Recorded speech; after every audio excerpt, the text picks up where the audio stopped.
Yes, we are the sons of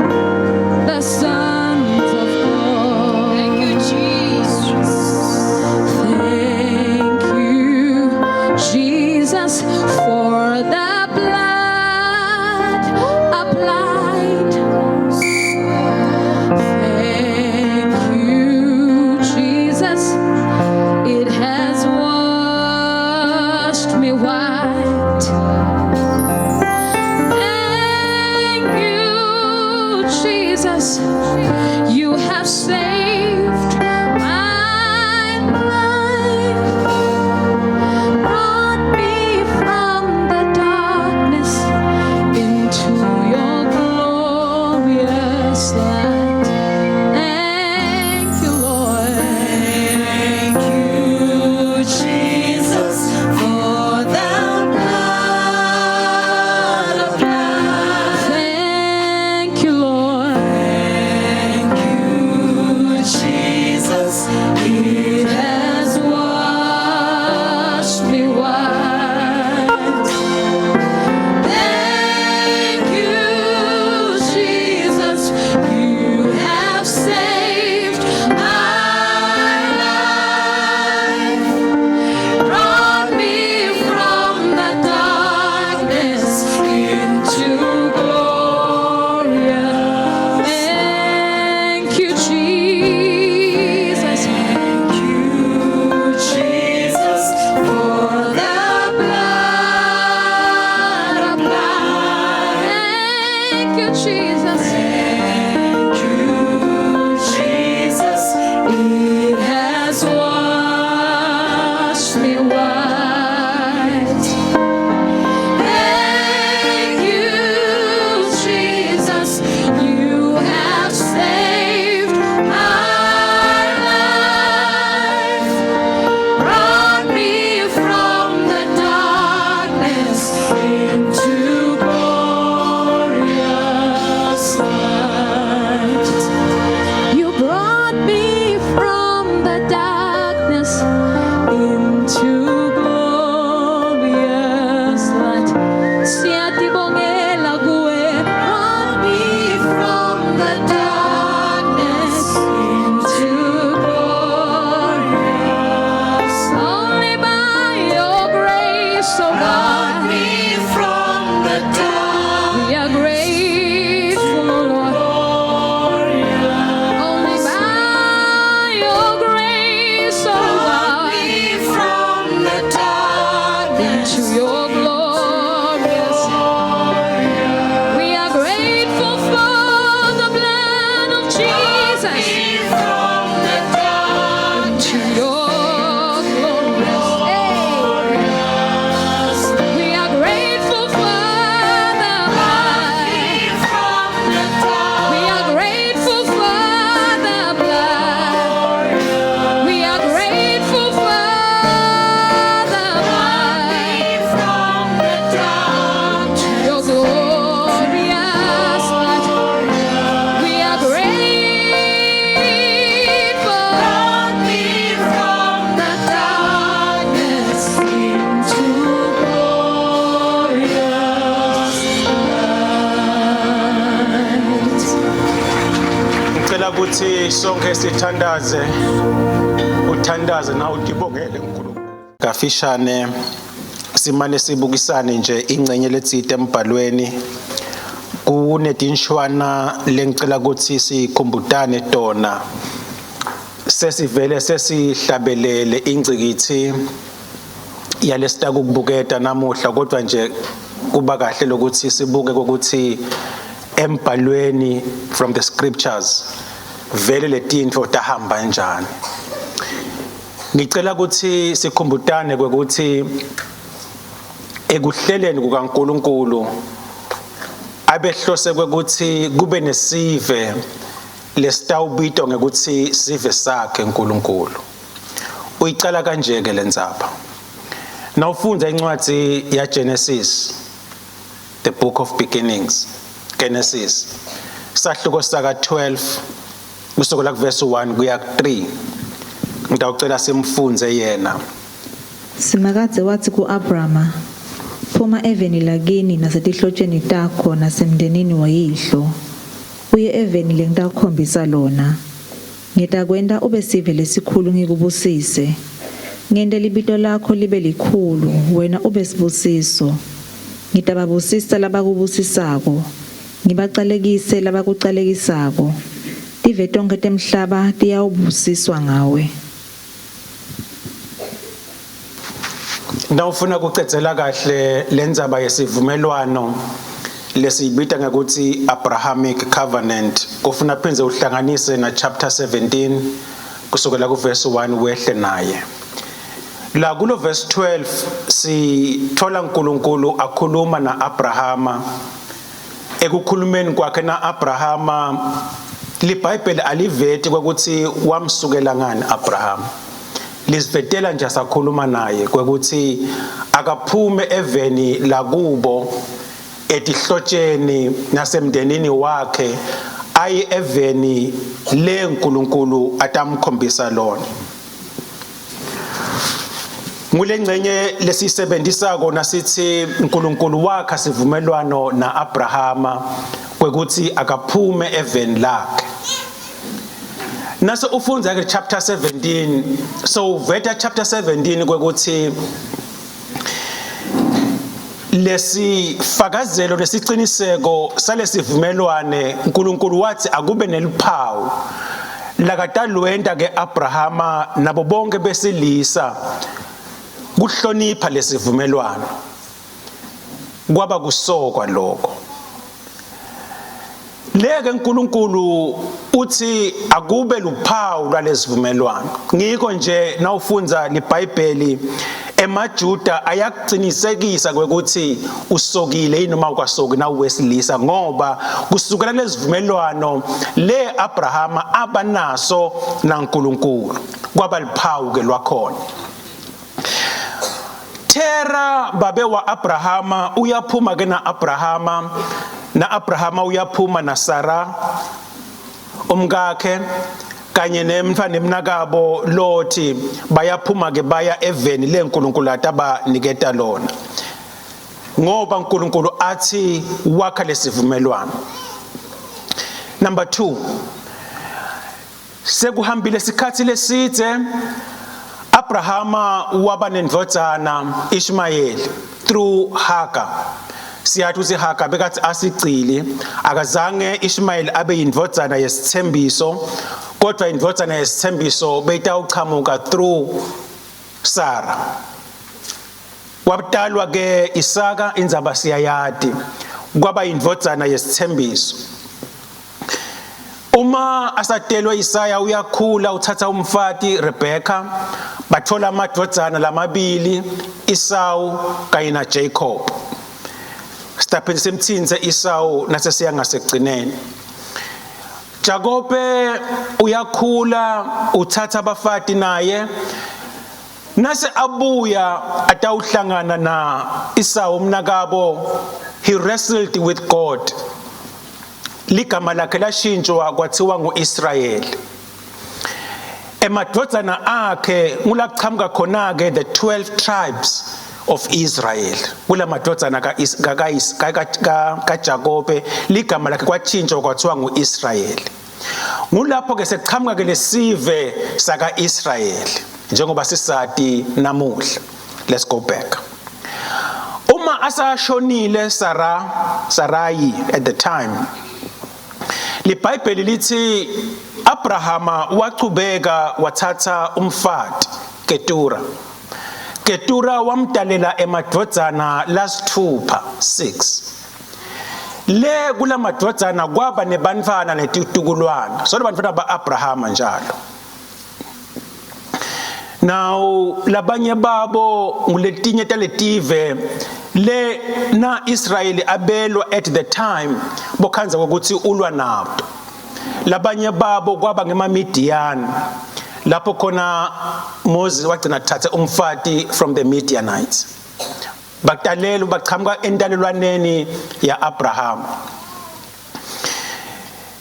Ngifisa ukuthi si understand kwekuthi na ukhuluma ngesive saka Israel ukhuluma ngesitukulwane thite sab-Abrahama, but kunalabanye lebaqhamuka kulamadodana lang-6. But ubese ke thina sesitracer lo Israel lo qhamuka endalelwaneni yaJakobe la qhama khona ke the 12 tribes. Now siyathi indzaba bantwana bakwaIsrayeli bagcina baseGibhithe ngoba kwaba nendlala eCanaan, wahamba bagcina baye eGibhithe ngaleyo ndlela engeke ngichaze namuhla siyayati. But nase baphuma eGibhithe sebaya eveni lesithembiso, the very land leNkulunkulu abelithembise Abraham. Endleleni uNkulunkulu sobaniketa imithetho yokuthi bayawudiphatha kanjani. Ngula qhamuka khona ke the Mosaic covenant leNkulunkulu ayiniketa abantwana bakwaIsrayeli ku Mount Sinai. Kwekuthi nayi imithetho yaNkulunkulu labayawuphila ngayo, labayawilandzela, bayihloniphe ekuphileni kwabo, the Mosaic covenant. Ngilapho qhamuka khona le mithetho, the law. Now down the line sikhanza kwekuthi siba nenkosi lekunguDavide. uNkulunkulu yamkhetha ekubeni aluse timvu tababu wakhe kwekuthi abe inkosi, indzaba siyayati. uNkulunkulu wa establisha bukhosi, the throne of David, kwekuthi bukhosi ngeke buphume endlini kaDavide, buyawuhlala bukhona njalo. Kulapho ke ukhanza kwekuthi Jesu Kristu nakatalwa, ngulapho kususelwa khona kwekuthi uyindalelwane yenkosi Davide, the son of David. Ngekulandzelela kwekuthi uNkulunkulu abethe the kingdom of David shall not end. Jesu kasotalelwa embusweni noma endlini kaDavide. Luke chapter 1 verse 32 na 33 uyalandzisa, ngeke siwafunze onke lamavesi, ngithemba kwekuthi nitakuthola lokhu lesikubhalile lapha through WhatsApp kuma sectors la nikhona ngakhona bataniketela kwakho nje ukuthi ulalele sihambisane kanye kanye. Ngilaqhamba khona ke the Davidic covenant. Nawunganaka kahle kulandzelelwa sive saka Israel, kunaletinye tive lesetingabalwa including nathi namuhla. Thina sonke labanye, sonke sive lesingephandle kwesive sakwa Israeli sibita ngekuthiwa the Gentiles. Bantfu betive, bantfu labangakasoki, bantfu labangephandle kwenhlalakahle kaIsrael, the Commonwealth. Ngicela ke sesibuke kwekuthi kahlehle wendani uNkulunkulu ngaJesu Kristu, kuze sithi understand kwekuthi na ukhuluma ngekuthi usinzisiwe ungumntwana kaNkulunkulu, mbamba usho ukuthini. Evikini lephelile siyibukile indzaba yalomake lowabanjwa ocotsheni kwekuthi Jesu Kristu afakazela kwekuthi aketi kutawulahla live to condemn the world, kodwa ngaye Jesu ukuthi bantu basinziswe, wamsinzisa lomake. You can say she was saved but before the cross. Thine sesisinziswa after the cross. Mbamba kusho ukuthini lokho, kuze kwekuthi sitati kwekuthi sibobani. Ngoba empilweni uma ungati kwekuthi what are you entitled to, what are you worth, utatikhanza wenda tinqumo letitsite ngoba kwawena awutati kahle. Amen. Ngicela kwenta i-example. Kulabanye bethu nabafuna imisebenzi ukhanza ukuthi baya applya babathathe liba khona lelithuba lokuthi unegotiate isalary yakho. Ake sesithi liba khona lelithuba ngibona labanye abangidla bangibuka ngayo ngathi lelithuba livamise kuba khona. Uyatshelwa ukuthi uhola malini. angithi umsebenzi nawu applyela kuyaye kusho ukuthi ukule grade leka so kona abasho lokuthi le grade ine bracket minimum ngibani, mid ngibani, maximum ngibani, abakusho lokho. Right? Now uyawu apply lo msebenzi bayakucasha sefika lapho khona ke ni kufanele negotiate isalary. Nangabe uyadati ukuthi uworth malini, angeke usetlishe for the minimum ngoba uyadati ukuthi mina ngiworth malini. Nangabe kona futhi unenhlanhla yekwati le spectrum sale grade ukuthi minimum ngi10 emalangeni, maximum ngi500 emalangeni, tinkampani vele tenta njalo. Angathi abantu baka HR kwenta njani, is like nje banjenganaba lengeke labanye ngibasho bakucalisa le kulowa kuthiwa kubani, lower grade noma notch whatever lokubita ngayo, angathi kwente wayini noma bathi lokuthi le maximum mid ngi250, maximum ngi500, but akucalisa lapha phasi ku100. Babone wena ukuthi value yamthatha noma umthatha. Nangabe ude lo lwadi nawe ungadadi ukuthi uworth malini, uyothatha lokho labakuniketa kona.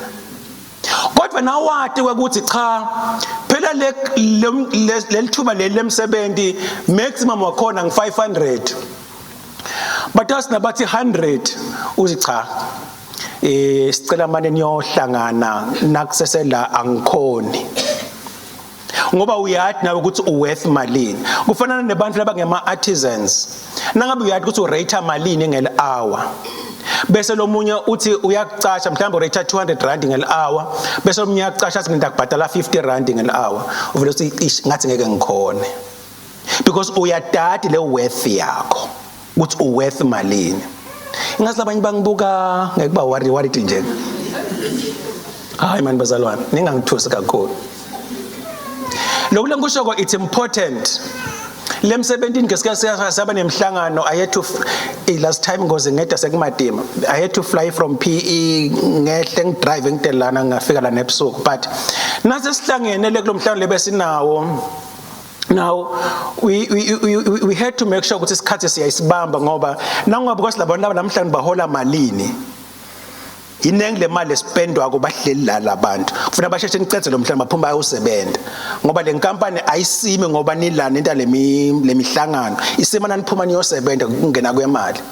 So nangabe nje usebenza somewhere kunemihlangano le ngithandalala nje bobona nje le nkampani niyayiwisa.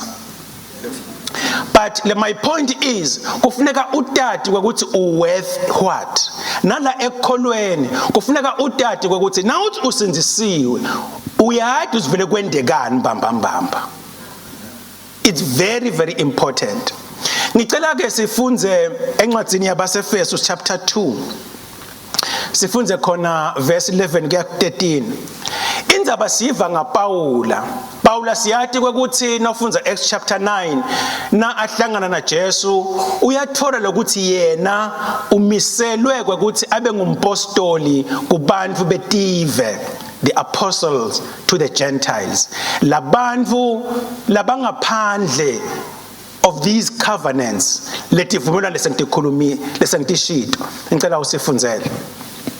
Ngakho khumbulani nebetive ngekutalwa ukuthi emaJuda lasoke enyameni ngetandla abenibita ngekuthi ngingulabangakasoki. Nikhumbule nekuthi ngaleto dekhathi benehlukanisiwe naKristu ningephandle kwembuso wakaIsrayeli, nitihambile tide sabelo etivumelwaneni tetethembiso, nite lithemba nite naNkulunkulu emhlabeni. Kodwa nyalo nini lebenikadze nikhashane naNkulunkulu, senimunye kuKristu Jesu, senisonzetwe ngengadi yaJesu.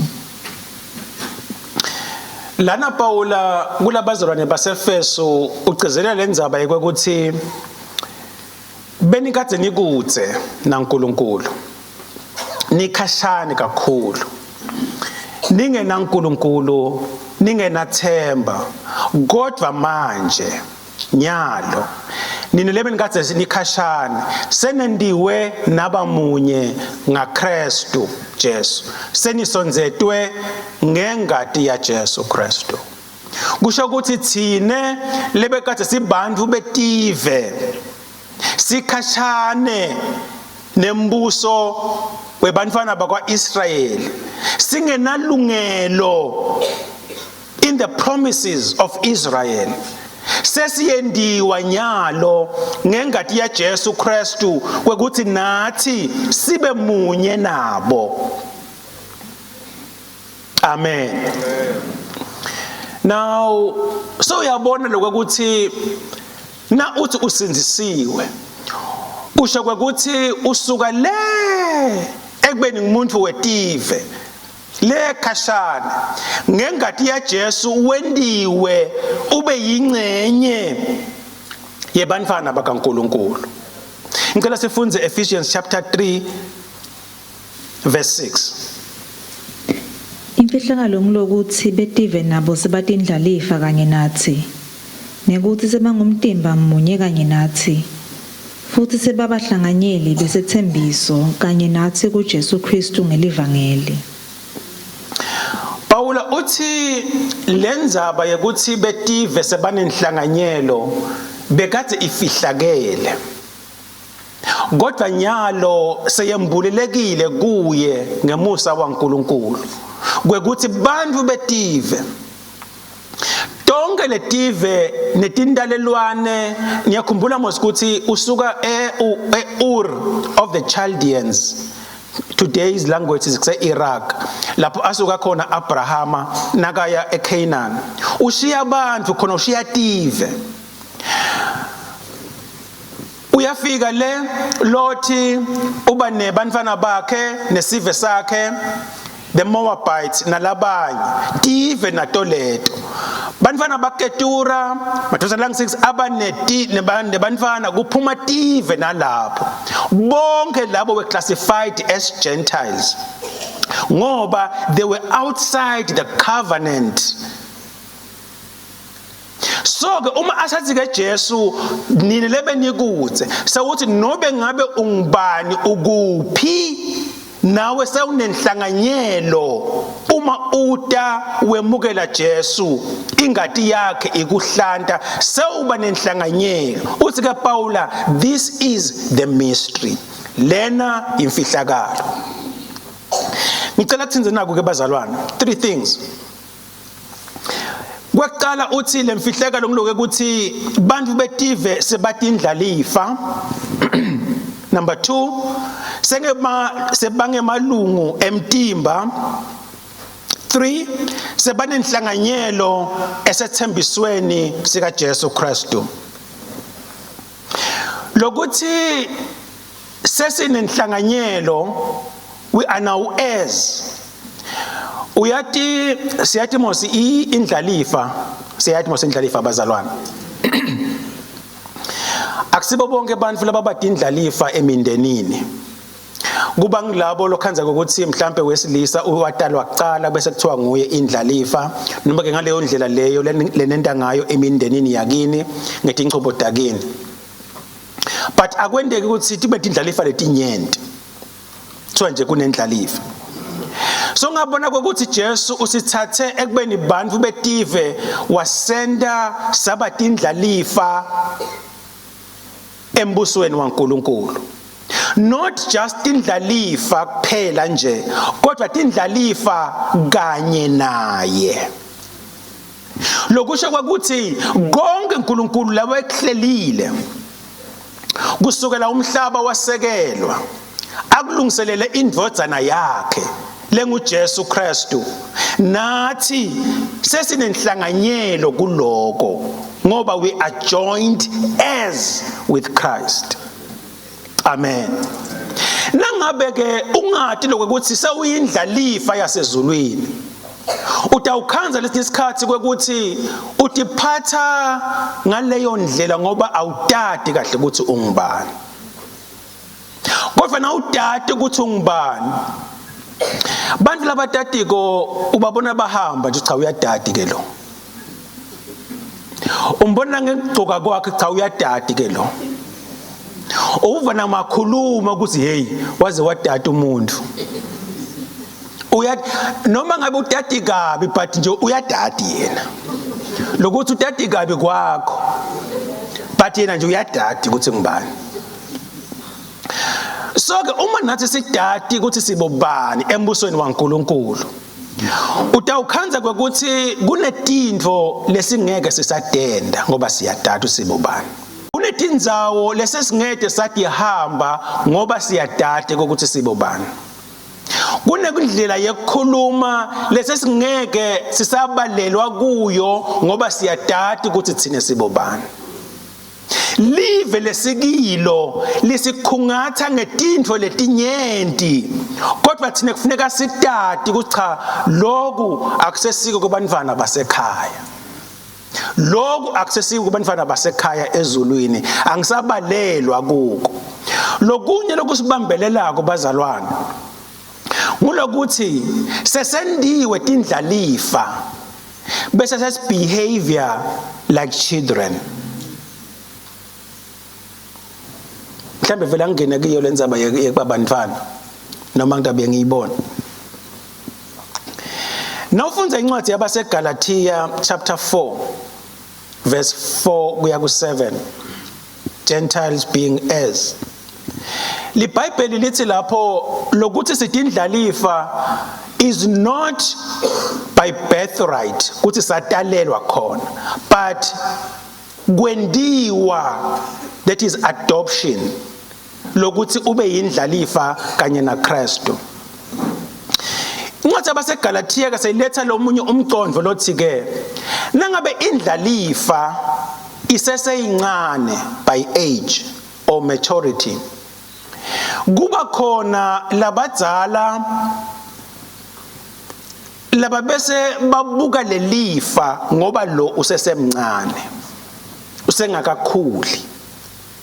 Lokusho ukuthi nobe ngabe lo ayindlalifa, lama benefits lahambisana nokuthi uyindlalifa angeke uwathole uma usesemncane.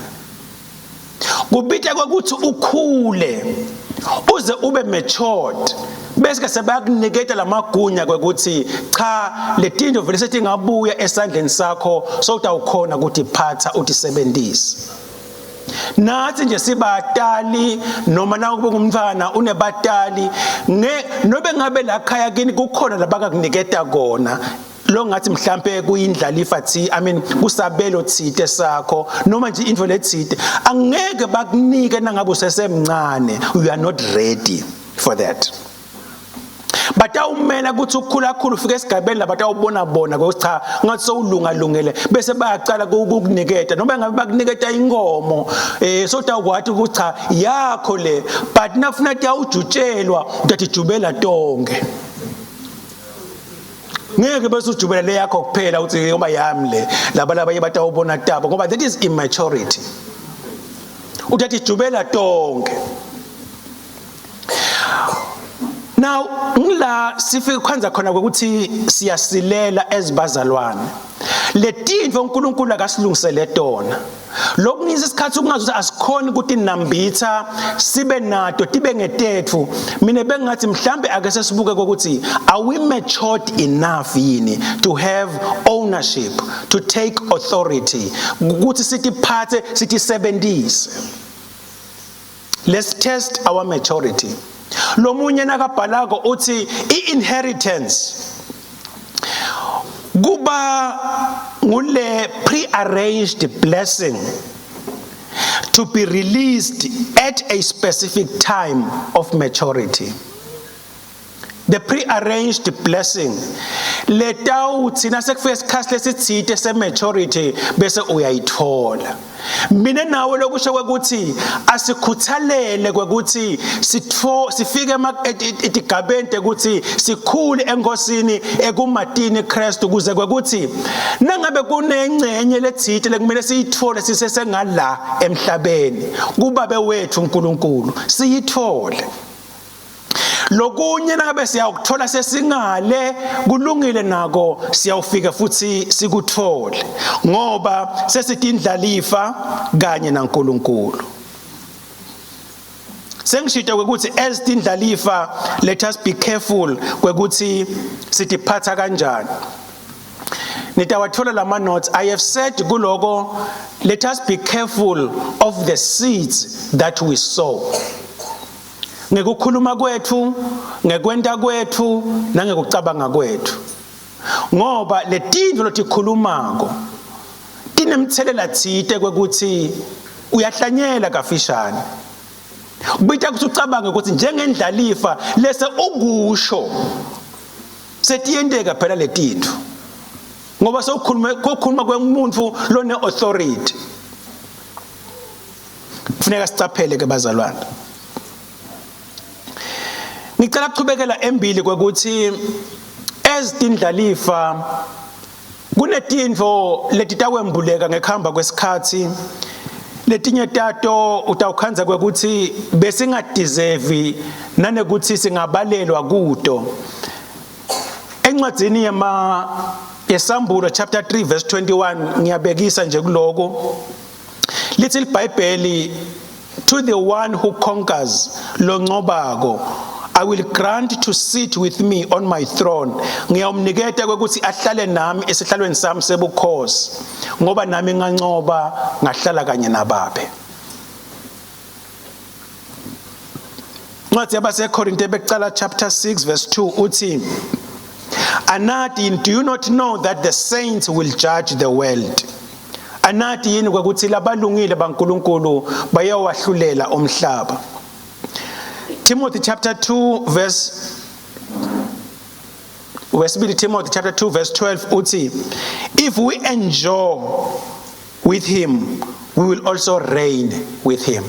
Nangabe ekukholweni kwethu sitawuhlupheka kanye na Kristu, lokusho kwekuthi sitawubusa futhi kanye naye. Lengifisa ukugcizelela lokunye lokwekuthi uma sithi indlalifa kanye na Kristu kubita kwekuthi sihlupheke kanye naye kuze kwekuthi sibuse kanye naye. The cross before the crown. Matthew chapter 5 usho njalo uthi Jesu Kristu nangabe umuntu afuna kungilandzela akathabathe isiphambano sakhe, nothi kuthabatha lithi akatshathe isiphambano sakhe angilandzele.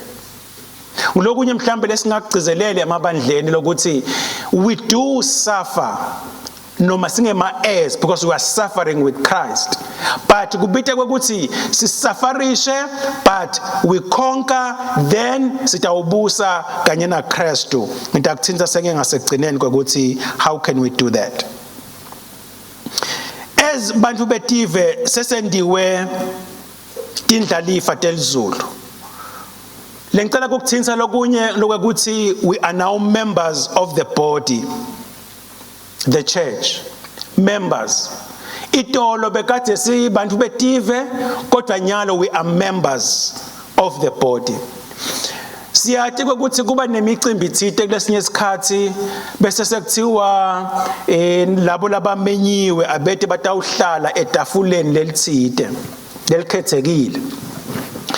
Nangabe nje uyathi ukuthi ubonga kamenywa vela usonzeli le tafula ngoba ubona ukuthi cha awukabalelwa khona. Nangabe kuyenteka bayaphutha laba labamenyiwe bese kuthiwa hayi ningahlala nje kwanyalo. Awuhlala ukhululeke ngoba uhlobo kwabo sebakhona yini ngoba uyathi ukuthi uhlela ingweshana. Kungenteka bese kuthiwa cha sebakhona siyacela mane baba good bo asha ngalapho. Kodwa nyalo thina we are now members of the body of Christ. Lokusho ukuthi na ungapictureisha litafula kunetitulo awusahlali ngweshana sewuhlala ukhibike nawe ngoba you now belong. Etafuleni lapho bekuhlala khona emaJuda itolo nawe ufike uhlale and rub shoulders with them, unganceni lutho ungatikhobosi ngoba nawe sewuyindlalifa ngenxa yemsebenzi Jesu Kristu lakawendile. So uyabona ukuthi uma Jesu Kristu akusinzisa akusiyo indzaba lelula le ukuthathe ekubeni lide watawubeka lapho khona nawe sewunesitulo sewuyahlala uthi nama I belong. Uthi ke uPaula, this is the mystery, lena yimfihlakalo. We are partakers, sesinenhlanganyelo etithembisweni talesithembiso. Uma sikhuluma ngekuvuswa kwalabafile, uma sife sekuKristu, sesinenhlanganyelo yokuthi nabavuswa nathi siyawuvuswa. Uma sikhuluma ngekubuya kwakhe Jesu, uma sife sekuKristu noma siphila sekuKristu, uma abonakaliswa, sinalethemba, the hope ukuthi uma abonakaliswa nathi in a twinkling of an eye, nekuphatima kweliso siyawukuculwa. The mortal bodies bear immortality and be glorified with him. This is the hope that we have. Ngicela kuthinta naku sengiya ngasekugcineni kwekuthi bantu abasekhaya kubalulekile kwekuthi kuba tindlalifa kwethu kuba ngemadvodzana nemadvodzakati aNkulunkulu sikunake, ngoba kunetindvo letifisa kwekuthi tisisuse, lekubita ukuthi wena ukucikelele kwekuthi budvodzana bakho budvodzakati bakho ubugcina ubulondvolota kanjani. Ngicela kuthinza naku kutaba kubili nje, the challenges to our heirship. Kwekucala ngicela kuthinza indzaba kwekuthi kulokuphila lokhu lesikuko la emhlabeni kubita kwekuthi sende sithathe tinqumo tsite in one way or the other. Wena njengemfana kaNkulunkulu sekubita kwekuthi tinqumo lotithathako utibuke kwekuthi tingibekaphi mina ebudvodzaneni bami, kungibekaphi mina in being indlalifa yasekhaya ezulwini.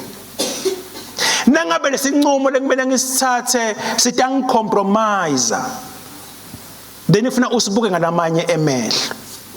Now ufunda incwadi yaGenesis chapter 25 kusukela livesi ka29 kuya ku34.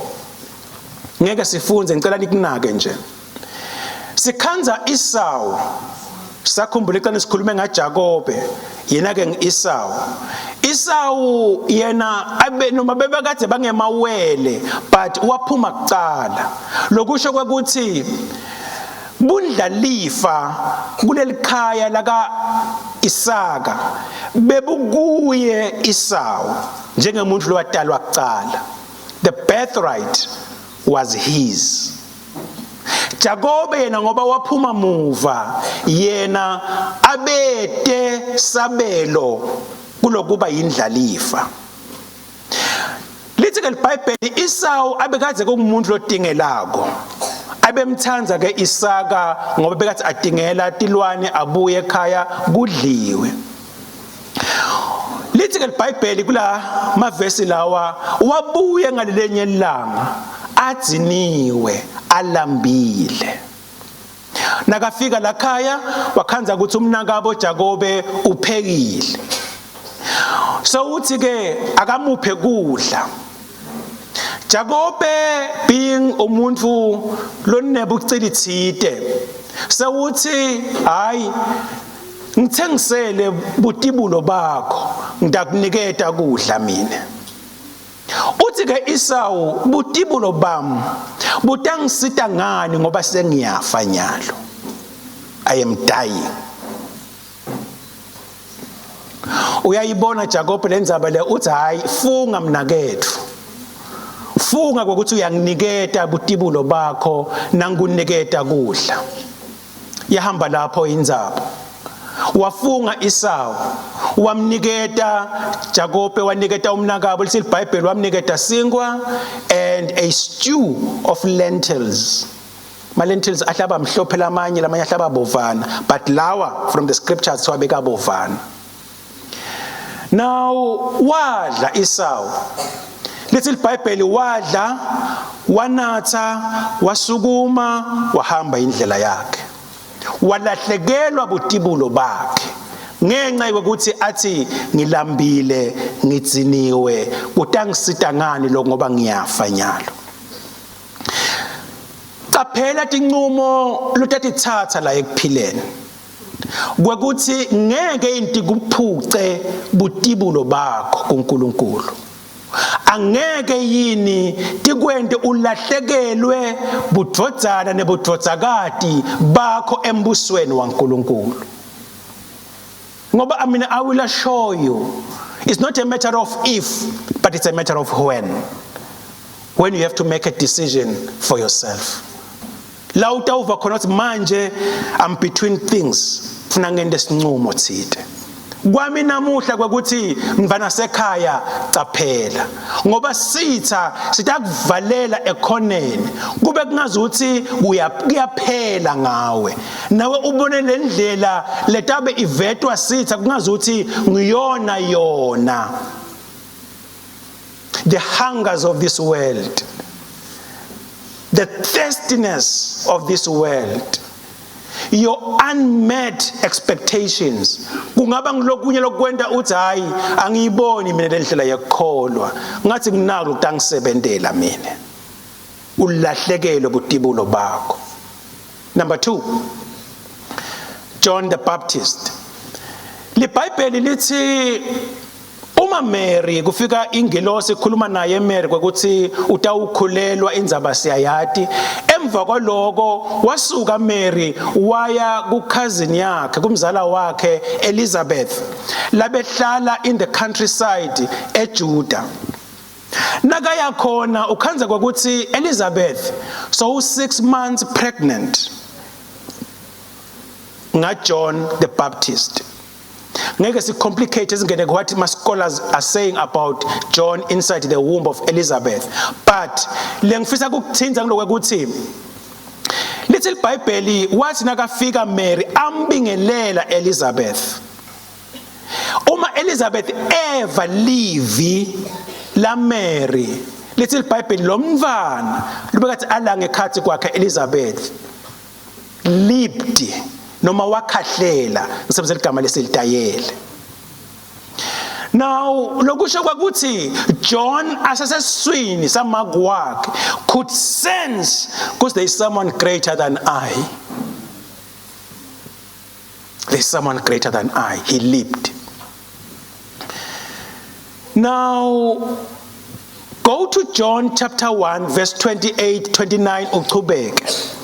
Johane umbhaphatisi kukhuluma yena nebafunzi bakhe uthi bhekani lewundlu likaNkulunkulu lelisusa sono selive.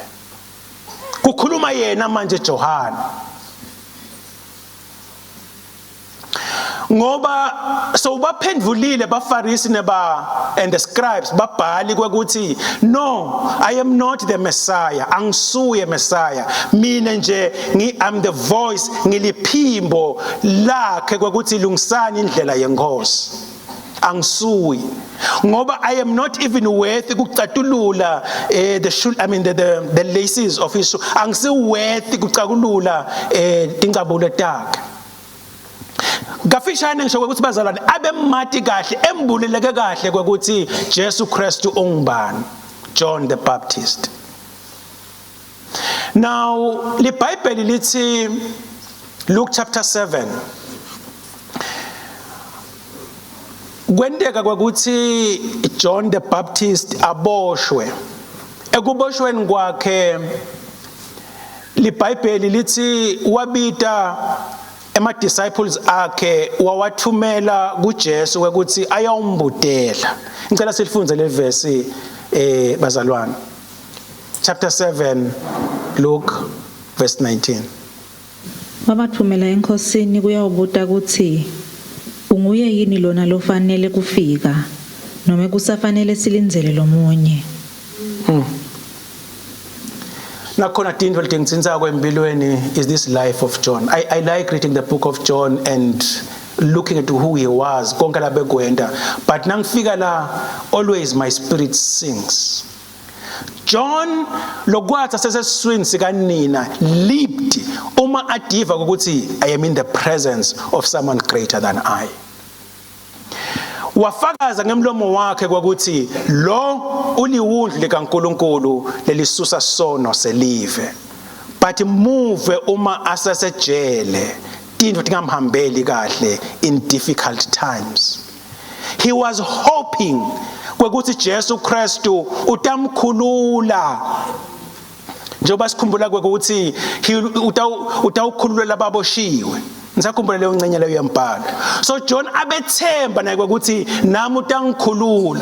Uma Jesu Kristu angamkhululi, doubt came to him. So uyathumela ke la ukuthi abayawumbutela ukuthi is he the one noma bachubeke bagadze lomunye. Ngifuna ukuthini mfana sekhaya?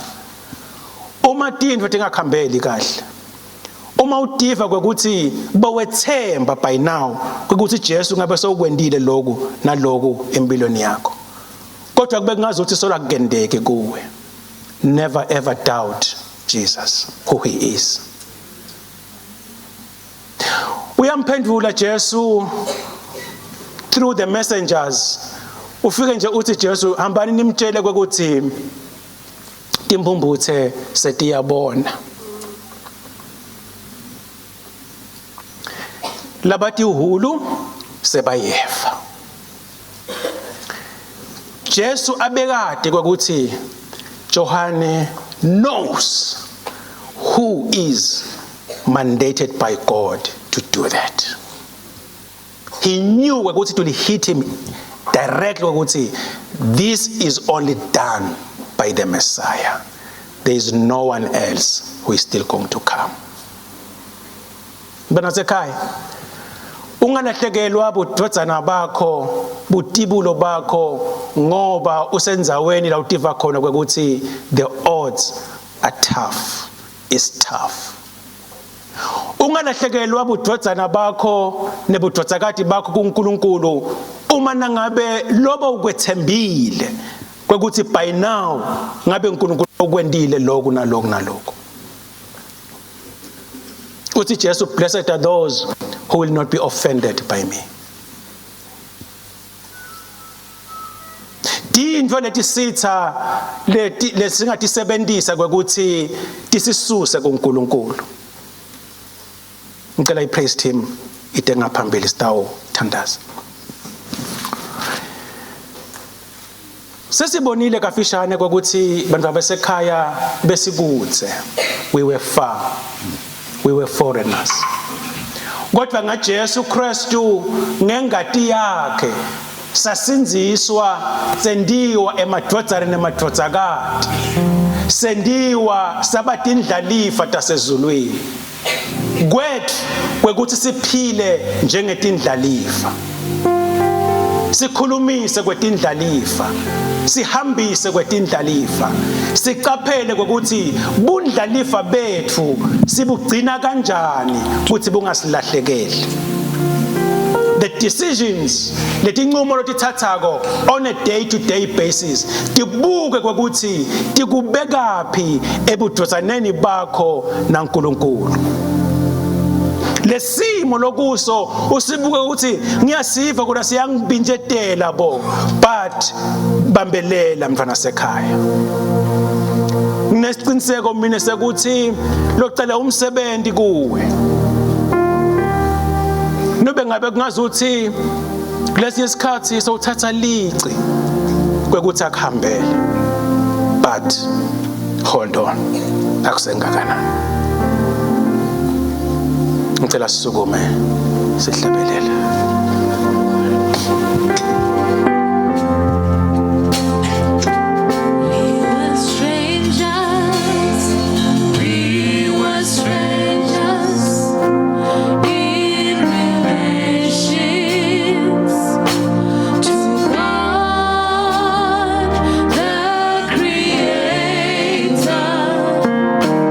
But now we are the sons.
singakathandazi mhlambe ukhona phakathi kwethu lothi ngiyaniva nikhuluma ngebantu bebangaphandle ngathi mina solo ngaphandle. Ngifisa ukuthi lithuba livulekile lekuthi nawe ungangena wendiwe indvodzana nendvodzakade yasekhaya, wendiwe indlalifa yasekhaya, isikhathi sisekhona. But I am worried akusesiso lesingakanani seliyasishonela abantu basekhaya. Ukhona lothi ngithandazelene nami manje ngemukele Jesu nami ngibalele kubantwana basekhaya. Nkosi ngendele umusa nami nakubita abantwana basekhaya nami ngathi cha nami sengineligunya lekusala ngoba sengumntwana wasekhaya. Ukhona losho njalo ekuseni singakathandazi Nkosi Nkosi Jesu ngendele umusa. Ngithi thina lesesikholiwe kungaba kuthandaza sinkosi Jesu udvodzakade nebodvodzana bami bungangilahlekele mbusweni. Etinqumele ngithatha kwekuphileni ngiside to hold on. Noma ngazuthi ngiyambinjeka lesinye isikhathi but ngiside ngingakukhohlwa wena. Ngingakukhohlwa wena. Ngeke ngithi phakamisa sandla but I know it is my prayer too. It is my prayer too. To hold on. Ngiyacela Nkosi dosithandazela. Sivalile amehlo ethu babe wethu lobonako uphenze ubonelele nalona lamuhla lesime kanye naye anjenga Johane anembuto kuthi kani nguye yini umkhululi ngoba solwa ngikhululeki, kani nguye yini lo lamlelanako ngoba solo angilamleleki. Kepha Nkosi ungakhweshi ukuthi noma ngitawuhlala kuleli jele kulesimo kepha Jesu solo ungumsinzisi. Akwenze ubufakazi kulesikhathi bekuthi noma ngingamboni ukuthi wendani kepha ngiyati umhlengi wami ukhona. Ngalelinye ilanga utawukuma kuloluthuli, ngalelinye ilanga emehlo atambona.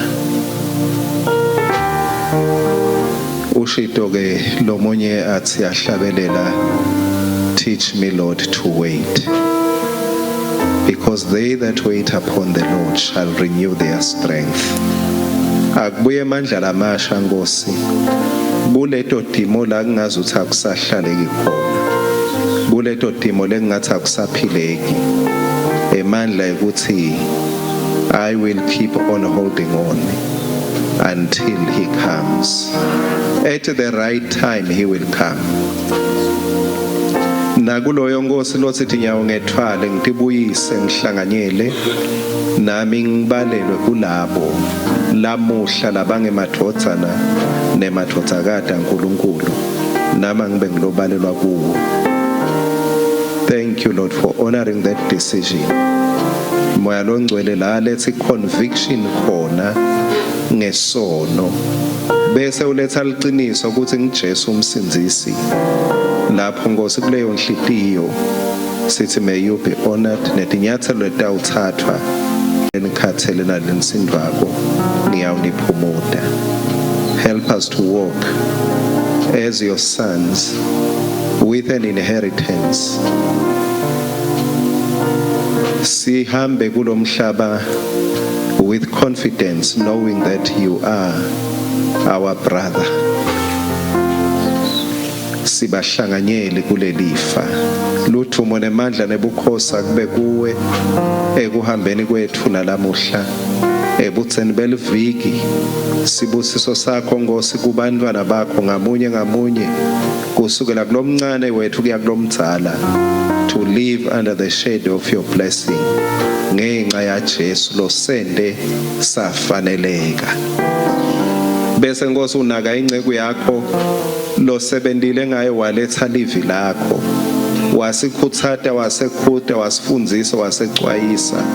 Siyabonga uNkulunkulu wethu, mgcine kanye nemndeni wakhe nemsebenzi lo ubekile etandleni takhe. May you be honored in and through his life, for you are Lord our God, and forever be glorified, now and forever. Libandla alithi amen.